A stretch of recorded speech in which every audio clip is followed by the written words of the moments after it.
Hi friends, శివలింగం అంటే ఏంటి? దాని వాస్తవ రూపం ఏంటి? మనం శివలింగాన్ని ముట్టుకోవచ్చా లేదా? శివలింగంలో విభిన్న రకాలున్నాయి. ఒక్కొక్క దానికి ఒక్కొక్క మహత్తు ఉంటుంది. శ్రావణ మాసం శివునికి అత్యంత ప్రీతిదాయకమైంది. ఆ మాసంలో శివభక్తులు శివనామస్మరణ చేస్తూ పరవశించిపోతారు. అసలు శివలింగ ఉత్పత్తి ఎలా జరిగింది? శివుణ్ణి లింగ రూపంలో మాత్రమే ఎందుకు పూజించాలి? ఇలా మనసులో ఎన్నో ప్రశ్నలుంటాయి. ఈరోజు ఈ ఒక్క వీడియోతో ఎన్నో ప్రశ్నలకు సమాధానం ఇవ్వబోతున్నాం.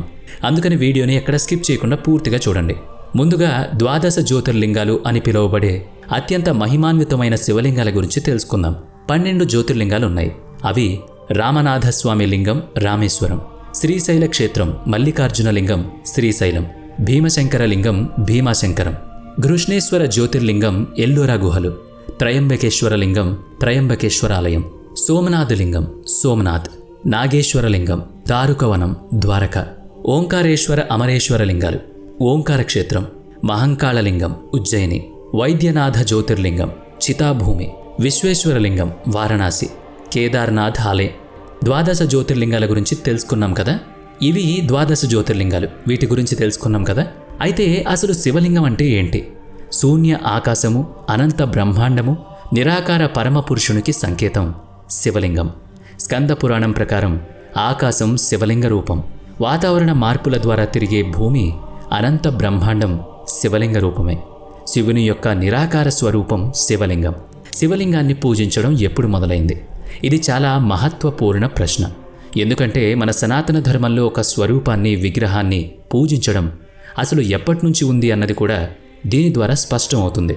శివుణ్ణి ఈ రూపంలోనే పూజించడం వెనుక ఉన్న రహస్యం ఏంటి? ఈ విషయాలు తెలుసుకోవడం కూడా చాలా ముఖ్యం. శివలింగానికి అనంతం అనే అర్థం కూడా ఉంది. ఆది అనంతం లేనిది అని అర్థం. అర్థం తెలియని వాళ్ళు ఆంగ్లేయులు దీని అర్థాన్ని మార్చేశారు. ఒక్కో భాషలో ఒక్కో పదానికి ఒక్కో అర్థం ఉంటుంది. ఉదాహరణకు సూత్రం పదం తీసుకుందాం. సంస్కృతంలో ఈ పద అర్థం భావము అని తెలుస్తుంది. అదే ఇతర భాషల్లో అయితే దానికి ఉన్న ముడి అని దీని అర్థం కూడా వస్తుంది. అదే గణితంలో ముఖ్య ఉద్దేశం. ఇలా ఒక్కొక్క దానిలో ఒక్కొక్క అర్థం ఉంటుంది. అలాగే లింగం అనే పదానికి కూడా వేరువేరు అర్థాలున్నాయి. చిహ్నాలు, వ్యవహారములు, గుణాలు, ఇలా అనేక అర్థాలున్నాయి. భూమి పీఠంగా ఆధారంగా ఉంది. సకల సృష్టి అందులో లీనమై ఉన్నందువలన లయకారము అని అంటారు. దీన్ని లింగము అని సంబోధిస్తారు. వాయు, అగ్ని, జలలింగం ఇలా రకరకాల ఆకారాల్లో ఉంటుంది. బ్రహ్మాండంలో 2 వస్తువులున్నాయి.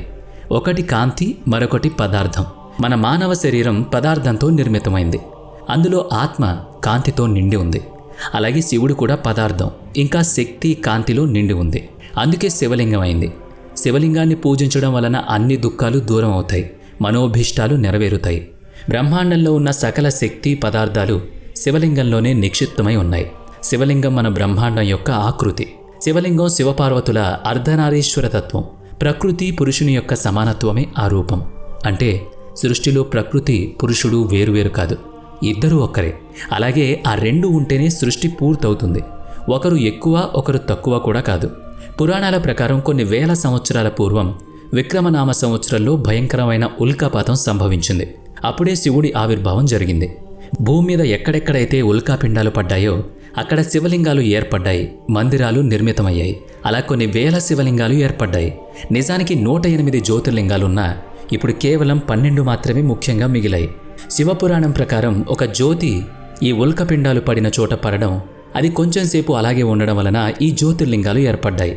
మరొక కథ ప్రకారం బ్రహ్మ, విష్ణు ఇద్దరిలో ఎవరు గొప్ప అనే సంవాదం ఏర్పడినప్పుడు శివుడు ఒక ఆకారాన్ని సృష్టించాడని, ఆ ఆకారానికి ఆది అనంతము తెలుసుకోమని వాళ్ళిద్దరినీ పంపించాడని, వాళ్ళిద్దరూ తెలుసుకోలేక శివుణ్ణి బ్రహ్మాండ రూపంగా భావించి ఆయన సృష్టించిన ఆ అనంత రూపాన్ని లింగ రూపంగా భావించి పూజలు చేశారనేది కథనం.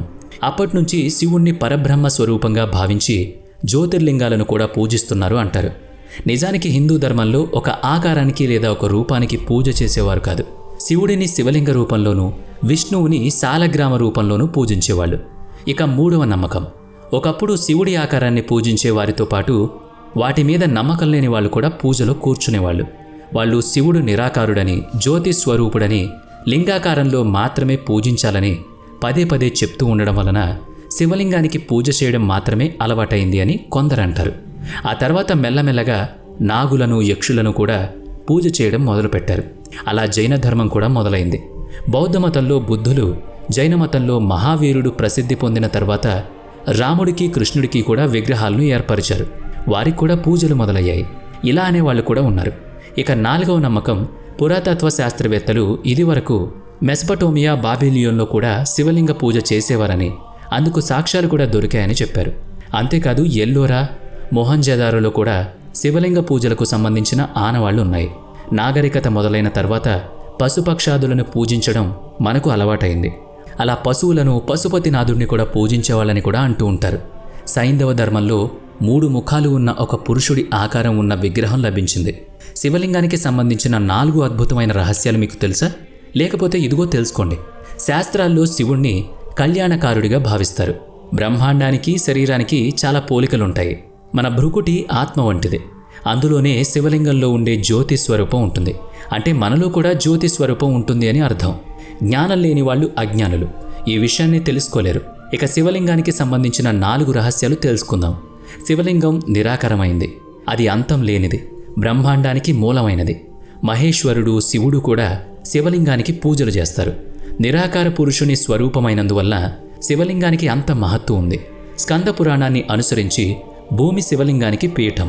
సృష్టి మొత్తం అందులో లీనమైనందువల్ల లయకారమై ఉన్నది. శివపురాణంలో శివుడు సృష్టి ఉత్పత్తికి కారకుడు. అతనే పరబ్రహ్మ కూడా. శివుడే పరబ్రహ్మ, శివుడే నిరాకార బ్రహ్మ. ఇక 2వ రహస్యం, బ్రహ్మాండమంతా శివలింగాకారంలో ఉంటుంది. పైనుంచి జలధార పడుతూ ఉంటుంది. శివలింగం లోపల అంతా జలమయమై ఉంటుంది. శివలింగ ఆకారం కూడా మన బ్రహ్మాండంలో తిరిగి ఆకాశగంగలాగా ఉంటుంది. ఎప్పుడూ ప్రకాశాన్ని వెదజల్లుతూ ఉంటుంది. సృష్టి అందులో నుండే మొదలవుతుంది అనడానికి అది ప్రతీక. వాతావరణ మార్పులకు అనుగుణంగా తిరుగుతూ ఉన్న భూమి కూడా అందులో భాగమే. వాయుపురాణం ప్రకారం ప్రళయకాలంలో సమస్త సృష్టి అందులో లీనమైపోతుంది. ఆ తర్వాత సృష్టి ఆరంభమయ్యేది శివలింగంలోనే. సృష్టిలోని సమస్త శక్తి శివలింగ రూపమే. ఇక 3వ రహస్యం, నిరాకార స్వరూపమైన శివలింగం.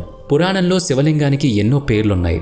వాయులింగమని, అగ్నిలింగమని, ఇలా ఎన్నో పేర్లున్నాయి. జ్యోతిర్లింగ ఉత్పత్తికి కూడా ఎన్నో నమ్మకాలున్నాయి. జ్యోతిర్లింగానికి కూడా బ్రహ్మాత్మలింగంగా పేరుంది. అదే 12 భాగాలుగా విడిపోయి ఒక్కొక్క ప్రకారం ఒక్కొక్క చోటపడి అవి 12 జ్యోతిర్లింగాలుగా మారాయని ఒక నమ్మకం. శివపురాణం ప్రకారం బ్రహ్మ మాయ అనేది జీవుని యొక్క మనస్సు, బుద్ధి, చిత్తము, అహంకారము, ఆకాశము, భూమి, జలము, వాయువు, అగ్ని ఇవన్నీ జ్యోతిర్లింగ ఆకారాల్లో ఉన్నాయి. ఇక 4వది శివలింగం ఔషధం, బంగారం అని నమ్ముతారు.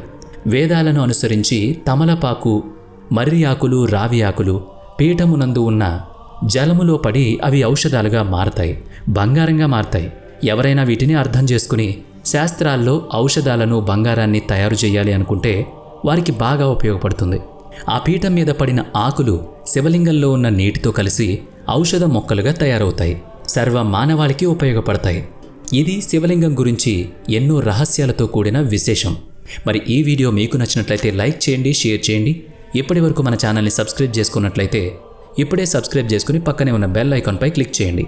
నెక్స్ట్ వీడియోలో మళ్ళీ కలుద్దాం. Thanks for watching.